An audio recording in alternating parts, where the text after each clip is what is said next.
L'opération Goût de France, lancée dans le monde entier par le ministère des Affaires étrangères français, se poursuit toute l'année et sous différentes formes.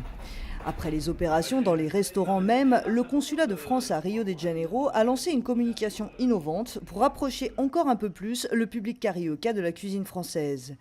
C'est ce que nous explique Julie Godefroy. Elle est responsable du service communication du consulat et créatrice de l'initiative.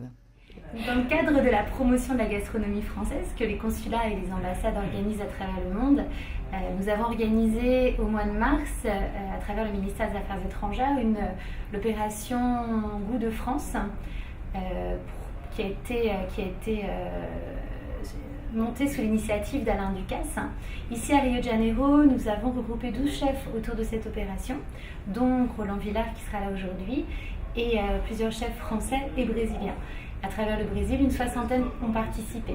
Ici à Rio, nous avons réalisé pendant cette opération qu'en réalité la gastronomie française plaisait à un grand nombre de personnes dans le public carioca, mais suscitait beaucoup de questions et un petit peu de timidité.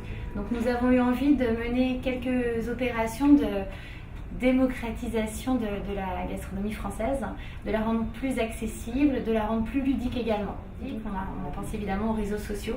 Donc on organise ces discussions sur notre page Facebook du Consulat de France à Rio de Janeiro. Un événement pendant 2 heures, un chef de cuisine française, pas forcément français, peut être brésilien également, mais qui met en avant les techniques de la gastronomie française, est avec nous et répond à toutes les interrogations des internautes, que ce soit des recettes de cuisine, des conseils, des idées de formation, de parcours, que ce soit des questions personnelles aussi.